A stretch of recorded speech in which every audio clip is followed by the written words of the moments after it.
Guys, তোমরা কি একটা দিন চিন্তা করে দেখেছো, যদি মিস্টার বিস্ট আমেরিকায় জন্ম না নিয়ে বাংলাদেশ জন্মাতো, তাহলে সে কি এত কোটি টাকা বিলিয়ে দিত, নাকি 10 টাকা চা দিয়ে ভিডিও বানাতো?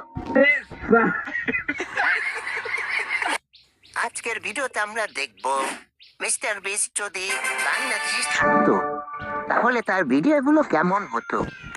আর বিশ্বাস করো, শেষে মিস্টার বিস্টের এমন একটা ভিডিও আইডিয়া দেখাবো যেটা দেখে তোমরা অবাক হয়ে যাবে।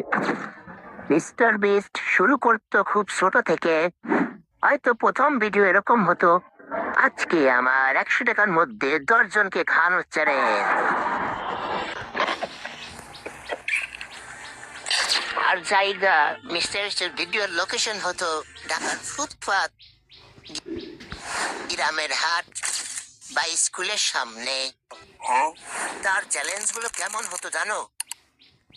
যে 24 ঘন্টা মোবাইল ছাড়া থাকবে সে পাবে 5,000 টাকা।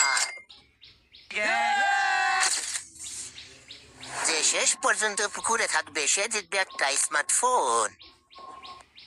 আর বন্ধুরা সবাই হবে এলাকার মুনাফা। মিস্টার বিস্ট তো মানুষের জন্য অনেক কিছু করে।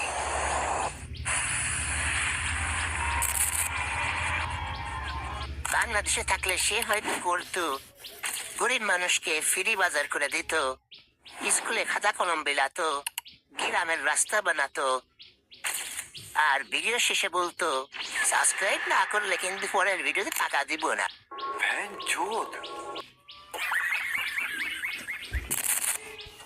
সবচেয়ে ভাইরাল ভিডিওটা কি হতো জানো? আমি 1 লাখ টাকা দিয়ে গ্রামের সব মানুষকে খাওয়ালাম, শেষ পর্যন্ত মাঠে থাকলে পাবা 50,000 টাকা। এই ভিডিওগুলো বাংলাদেশে আগুনের মতো ছড়ায়। তাহলে বলো তো, যদি মিস্টার বিস্ট বাংলাদেশে থাকতো সে কি সফল হতো? কমেন্টে